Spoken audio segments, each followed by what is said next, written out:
ये video Nicolas Maduro की गिरफ्तारी का है। ऐसे ही वेनेजुएला के राष्ट्रपति को राजधानी काराकास से अमेरिकी सेना ने गिरफ्तार कर लिया था, जिसे वेनेजुएला अपहरण बता रहा है। इस पूरे ऑपरेशन की निगरानी खुद अमेरिकी राष्ट्रपति डोनाल्ड ट्रंप कर रहे थे।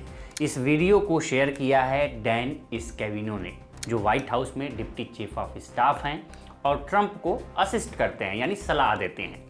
3 जनवरी की रात जब अमेरिका ने वेनेजुएला की राजधानी काराकास पर हमला किया और मादुरो और उनकी पत्नी फ्लोरेस को गिरफ्तार किया, उस वक्त भी ट्रंप इस पूरे ऑपरेशन को देख रहे थे। उन्होंने अपने एक बयान में कहा था कि वो एक बड़ी स्क्रीन पर इस ऑपरेशन को वॉच कर रहे थे, जैसे कोई फिल्म देख रहे हों। ये वीडियो ऑपरेशन से पहले तैयारी का है। ये तैयारी हफ्तों और महीनों चली, तब जाकर मादुरो और उनकी पत्नी को गिरफ्तार किया गया। ये वीडियो 2 मिनट 20 सेकेंड का है। इससे आप समझ सकते हैं कि अमेरिका ने मादुरो को पकड़ने के लिए किस तरह की तैयारी की थी।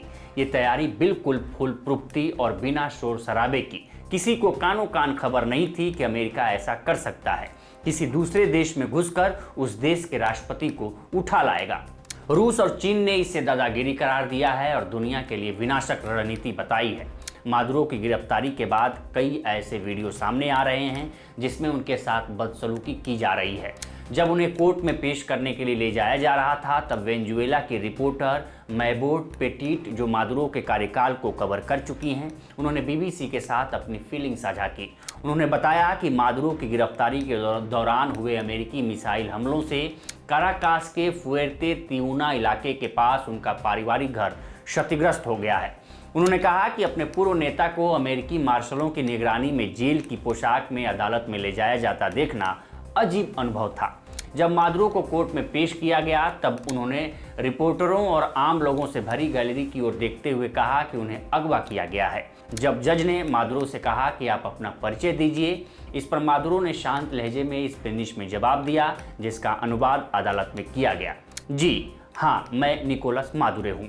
मैं वेनेजुएला गणराज्य का राष्ट्रपति हूँ और 3 जनवरी से यहाँ अगवा होकर रखा गया हूँ। मुझे वेनेजुएला में काराकास से मेरे घर से अगवा किया गया है।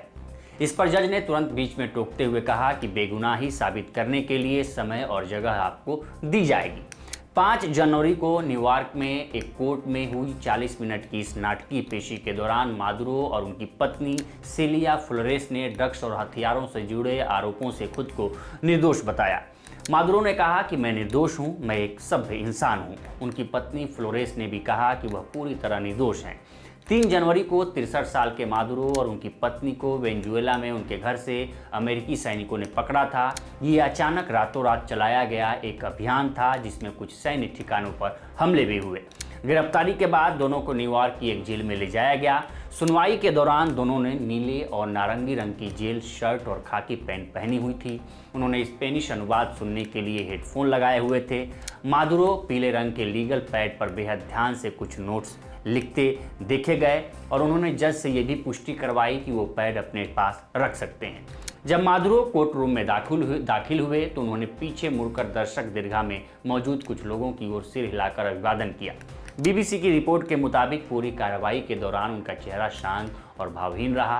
अंत में भी जब दर्शक दीर्घा में बैठा एक शख्स अचानक चिल्लाया कि मादुरो, आप अपने अपराधों की कीमत चुकाएंगे, तब भी उनका रवैया नहीं बदला। मादुरो ने स्पेनिश में उस व्यक्ति की ओर चिल्लाते हुए जवाब दिया, मैं एक अगवा किया गया राष्ट्रपति और युद्धबंदी हूँ। बाद में उस व्यक्ति को कोर्ट रूम से बाहर कर दिया गया। अदालत में मौजूद अन्य लोगों के लिए भी ये कार्रवाई भावनात्मक रही। अमेरिका ने मादुरो पर नार्को, आतंकवाद की साजिश, कोकीन आयात की साजिश, मशीन गन और विनाशकारी उपकरण रखने की साजिश के आरोप लगाए हैं। मादुरो के साथ उनकी पत्नी, बेटे और कई अन्य लोगों पर भी आरोप लगाए गए हैं। इस मामले में अगली सुनवाई 17 मार्च को तय की गई है। आगे 17 मार्च के बाद पता चलेगा कि आखिर मादुरो के खिलाफ क्या आरोप और तय किए गए हैं। तो फिलहाल इस रिपोर्ट में इतना ही। इस पर आपकी क्या राय है, हमें कमेंट कर सेक्शन में ज़रूर बताएं। बाकी देश दुनिया की तमाम खबरों के लिए बने रहें लोकमत हिंदी के साथ।